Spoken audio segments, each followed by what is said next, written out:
Olá, como eu prometi para vocês, hoje eu vou fazer o vídeo dando continuidade àquele vídeo sobre autoestima, né?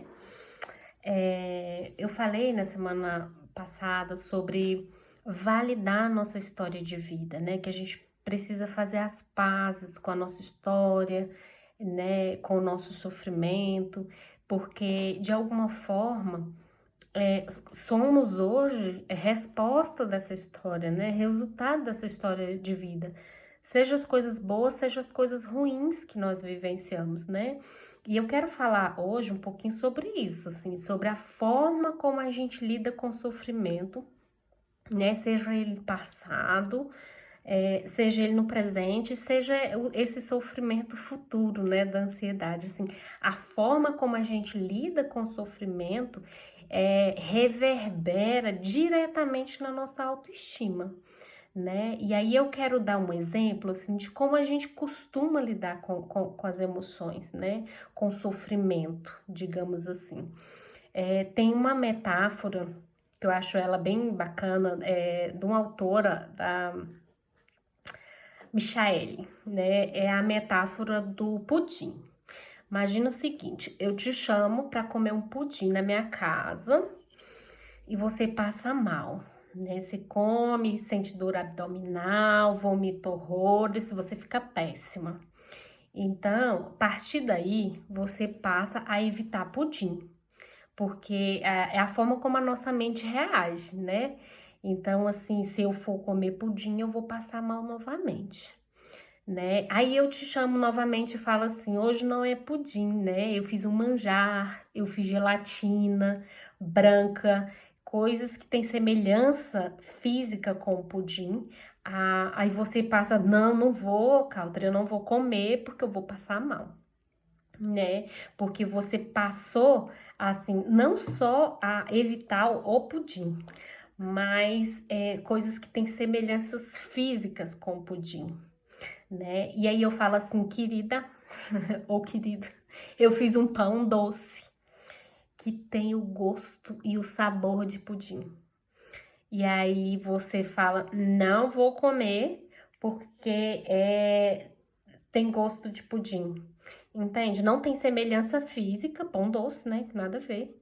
Mas, assim, quando a minha linguagem já te afeta, né? Você passa a evitar aquilo por causa da minha linguagem, né? Só de eu ter falado pra você que tem o gosto, o sabor do pudim, você já não quer mais o pão doce, né? Que é o tal da comparação, né? A gente faz isso, a nossa cabeça, ela generaliza, né, os estímulos, né, assim, digamos, e a nossa cabeça, ela, além de generalizar, tem essa questão, assim, de comparar, né, então, assim, a gente começa a comparar as coisas e você começa a se restringir, né, suas ações, tudo que é ligado a pudim você evita, coisas que fisicamente é parecido com pudim você evita, e se tudo que as pessoas dizem assim, tem gosto, algo semelhante, você passa a evitar.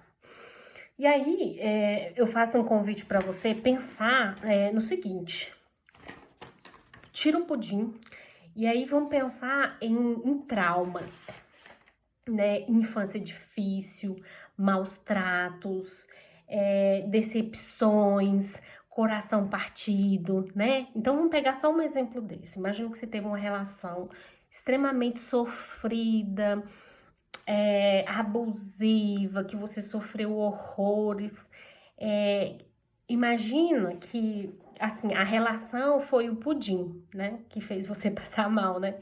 Então, a partir dessa experiência, você passa a evitar qualquer relação, né? Porque você acha que se você se relacionar de novo, você vai sofrer tudo aquilo, né?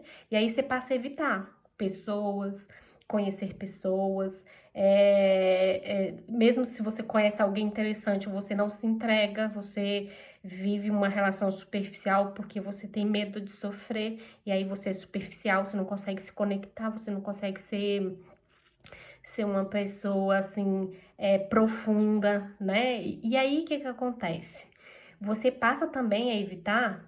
Eu falo pra tu assim, vamos sair, você pode conhecer uma pessoa. O fato de ter a possibilidade de conhecer alguém já te causa náuseas e você evita sair, entendeu? Então, assim, é a forma como a gente lida com o sofrimento, entende? E aí o grande problema, e é algo que eu quero falar nesse vídeo, é assim, a dor, ela é inerente ao ser humano. É algo que é inevitável, né? É inerente ao ser humano. Então, assim, você sofreu decepções, assim, você vai sentir dor, né? Tudo isso que eu falei, trauma, infância difícil, né? Então, assim, a dor é inevitável e é inerente ao ser humano. Agora, já o sofrimento, não. Entende? O sofrimento, ele acontece nesse se fechar, entende? Quando você passa a restringir as suas ações por medo de sofrer, entendeu? Aí é onde começa o sofrimento, né? E aí, quando eu falei para você, assim, sobre a forma como a gente lida com o sofrimento no passado, no presente e no futuro, porque assim você passa a evitar tudo aquilo, você tá no presente, né? Você começa a evitar tudo aquilo que gera sofrimento baseado na sua história de vida, né? Então não vou fazer porque eu sei que, ai, Deus me livre, aquilo ali deu muito problema para mim lá atrás. Só que você entender que aquele pudim que você passou mal era aquele pudim, né? Foi naquele contexto. O pudim que você vai comer hoje não vai passar mal, né? Então, assim, a gente tem que ter esse olhar contextual, né? Então, assim, a relação que foi ruim foi aquela relação. Você pode hoje viver uma relação maravilhosa, intensa, profunda, sabe? Mas esse medo de sofrer faz a pessoa se esquivar, né? Então, assim, e ela passa a se esquivar de tudo que é interessante para ela, de tudo que é importante, né? Porque ela tem medo de sofrer. E como é, eu faço essa pergunta para você, assim, como é a autoestima dessa pessoa, né? Então, assim, é uma pessoa que vive, né? Que é livre para viver, né? Não. Ela é uma pessoa que se restringe o tempo todo, ela não quer arriscar, porque ela não quer sofrer, entendeu? Então, tem uma frase que eu preciso ler, que ela é maravilhosa. É de um autor que eu sou apaixonada, que é o Stephen Hayes. Ele fala o seguinte: as artimanhas que usamos para Desculpa, gente. As artimanhas que usamos para escapar da aflição nos desviam de nossos objetivos de vida, e é por eles que vale a pena viver. Entende?